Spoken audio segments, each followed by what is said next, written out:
अध्याय 12 का शीर्षक भक्ति योग है। यह अध्याय अर्जुन के प्रश्न से शुरू होता है, जिसमें वह श्री कृष्ण से पूछते हैं कि क्या भक्त जो निर्गुण निराकार ब्रह्मा की पूजा करते हैं बेहतर हैं या जो सगुण साकार भगवान की भक्ति करते हैं। इसके जवाब में भगवान श्री कृष्ण कहते हैं कि दोनों ही रास्ते सही हैं, लेकिन सगुण रूप की भक्ति का रास्ता अधिक सरल और सुलभ है। श्री कृष्ण बताते हैं कि जो भक्त साकार रूप की भक्ति करते हैं वे जल्द ही मोक्ष प्राप्त कर सकते हैं। सगुण भक्ति में भगवान की मूर्ति, स्वरूप और गुणों का ध्यान किया जाता है, जिससे मनुष्य के लिए ईश्वर की पूजा और ध्यान करना अधिक सरल हो जाता है। भगवान को साकार रूप में देखकर उनके साथ आत्मीय संबंध स्थापित करना आसान होता है। निर्गुण भक्ति, जहां ईश्वर को निराकार निर्गुण रूप में पूजते हैं, उसमें मन को एकाग्र करना और ध्यान में स्थिर करना कठिन होता है। यह मार्ग उन साधकों के लिए है जिनका मन बहुत स्थिर और शुद्ध है, लेकिन सामान्य साधक के लिए सगुण भक्ति योग अधिक सुलभ और सरल है। श्री कृष्ण ने इस अध्याय में उन गुणों का वर्णन किया है जो एक सच्चे भक्त में होने चाहिए। एक सच्चा भक्त दूसरों के प्रति द्वेष नहीं रखता, सभी प्राणियों से प्रेम करता है, अहंकार, ममता और ईर्ष्या से मुक्त रहता है। वह कठिनाइयों में भी शांत और संतुष्ट रहता है और हमेशा ईश्वर में विश्वास बनाए रखता है। श्री कृष्ण यह भी कहते हैं कि जो भक्त भगवान के नाम का निरंतर जप करता है, भगवान में अपनी बुद्धि और मन को स्थिर करता है, वह सच्चा भक्त है। उसे न धन की कामना होती है, न ही उसे किसी प्रकार का भय होता है। वह हर परिस्थिति में भगवान के नाम का स्मरण करता है और भगवान में ही पूर्ण विश्वास रखता है। श्री कृष्ण यह भी बताते हैं कि अगर कोई भक्त सीधे भगवान में अपने मन को स्थिर नहीं कर पाता है, तो वह उनके लिए अन्य सरल मार्ग प्रदान करते हैं, जैसे कि भगवान के लिए किसी प्रकार का सेवा कार्य करना, भगवान के नाम का जप करना या फिर भगवान के लिए कोई कर्म करना। भगवान कहते हैं कि इस तरह के कर्म करते करते भी भक्त का मन धीरे धीरे शुद्ध हो जाता है और वह अंततः भक्ति योग में स्थिर हो जाता है। श्री कृष्ण निष्काम भक्ति की महिमा बताते हैं। निष्काम भक्ति वह है जहां भक्त किसी प्रकार की फल की इच्छा नहीं करता, वह भगवान की पूजा केवल भगवान के प्रति प्रेम के कारण करता है। ऐसा भक्त मोक्ष प्राप्त करने के योग्य होता है। निष्काम भक्त हमेशा भगवान की कृपा में विश्वास रखता है और सभी प्रकार की बाधाओं और कठिनाइयों का सामना धैर्यपूर्वक करता है। श्रीमद्भागवत गीता का 12वां अध्याय भक्ति योग के महत्व को दर्शाता है। यह अध्याय यह स्पष्ट करता है कि चाहे कोई व्यक्ति सगुण भक्ति का अनुयायी हो या निर्गुण भक्ति का, उसका अंतिम लक्ष्य भगवान की प्राप्ति है। लेकिन साधारण मनुष्य के लिए सगुण भक्ति का मार्ग अधिक सरल और सुलभ है। भगवान श्री कृष्ण ने इस अध्याय में भक्ति के विभिन्न प्रकारों का वर्णन किया है और बताया है कि सच्चा भक्त वही है जो भगवान में अडिग श्रद्धा रखता है और संसार की माया से मुक्त रहता है। अर्जुन ने पूछा, हे भगवान, जो विधि आपने बताई है उसी विधि के अनुसार अनन्य भक्ति से आपकी शरण होकर आपके सगुण साकार रूप की निरंतर पूजा आराधना करते हैं, अन्य जो आपकी शरण न होकर अपने भरोसे आपके निर्गुण निराकार रूप की पूजा आराधना करते हैं, इन दोनों प्रकार के योगियों में किसे अधिक पूर्ण सिद्ध योगी माना जाए?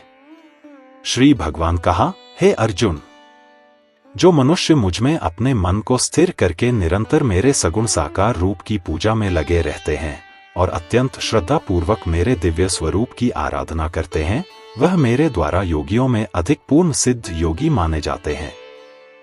लेकिन जो मनुष्य मन बुद्धि के चिंतन से परे परमात्मा के अविनाशी, सर्वव्यापी, अकल्पनीय, निराकार, अचल स्थित स्वरूप की उपासना करते हैं, वह मनुष्य भी अपनी सभी इंद्रियों को वश में करके सभी परिस्थितियों में समान भाव से और सभी प्राणियों के हित में लगे रहकर मुझे ही प्राप्त होते हैं।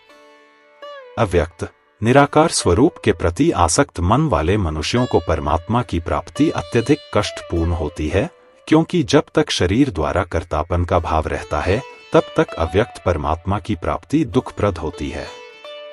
परंतु हे अर्जुन, जो मनुष्य अपने सभी कर्मों को मुझे अर्पित करके मेरी शरण होकर अनन्य भाव से भक्तियोग में स्थित होकर निरंतर मेरा चिंतन करते हुए मेरी आराधना करते हैं, मुझ में स्थिर मन वाले उन मनुष्यों का मैं जन्म मृत्यु रूपी संसार सागर से अतिशीघ्र ही उद्धार करने वाला होता हूं। हे अर्जुन, तू अपने मन को मुझ में ही स्थिर कर और मुझ में ही अपनी बुद्धि को लगा। इस प्रकार तू निश्चित रूप से मुझ में ही सदैव निवास करेगा, इसमें किसी प्रकार का संदेह नहीं है। हे अर्जुन, यदि तू अपने मन को मुझ में स्थिर नहीं कर सकता है तो भक्तियोग के अभ्यास द्वारा मुझे प्राप्त करने की इच्छा उत्पन्न कर। यदि तू भक्तियोग का अभ्यास भी नहीं कर सकता है तो केवल मेरे लिए कर्म करने का प्रयत्न कर।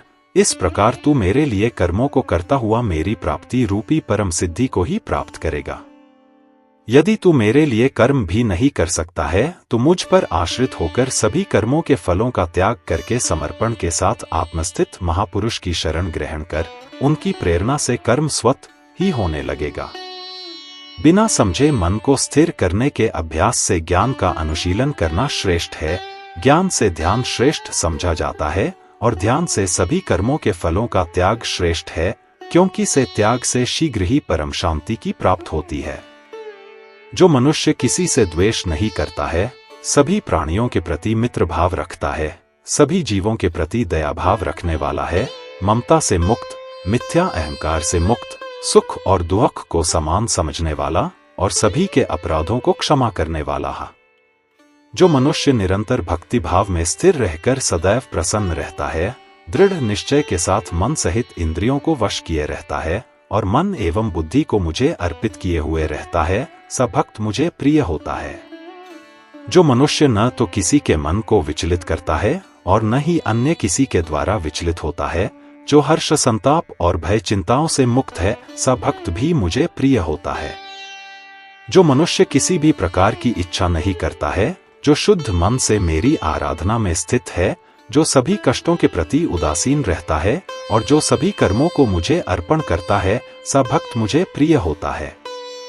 जो मनुष्य न तो कभी हर्षित होता है, न ही कभी शोक करता है, न ही कभी पछताता है और न ही कामना करता है, जो शुभ और अशुभ सभी कर्मफलों को मुझे अर्पित करता है, सी भक्ति में स्थित भक्त मुझे प्रिय होता है। जो मनुष्य शत्रु और मित्र में, मान तथा अपमान में समान भाव में स्थित रहता है, जो सर्दी और गर्मी में, सुख तथा दुख आदि द्वंद्वों में भी समान भाव में स्थित रहता है और जो दूषित संगति से मुक्त रहता है, जो निंदा और स्तुति को समान समझता है, जिसकी मन सहित सभी इंद्रियां शांत है, जो हर प्रकार की परिस्थिति में सदैव संतुष्ट रहता है और जिसे अपने निवास स्थान में कोई आसक्ति नहीं होती है, सस्थिर बुद्धि के साथ भक्ति में स्थित मनुष्य मुझे प्रिय होता है। परंतु जो मनुष्य इस धर्म रूपी अमृत का ठीक उसी प्रकार से पालन करते हैं जैसा मेरे द्वारा कहा गया है और जो पूर्ण श्रद्धा के साथ मेरी शरण ग्रहण किए रहते हैं, सी भक्ति में स्थित भक्त मुझको अत्यधिक प्रिय होता है। इस प्रकार उपनिषद, ब्रह्म विद्या तथा योग शास्त्र रूप श्रीमद् भगवद गीता के श्री कृष्ण अर्जुन संवाद में भक्तियोग नाम का 12वां अध्याय संपूर्ण हुआ।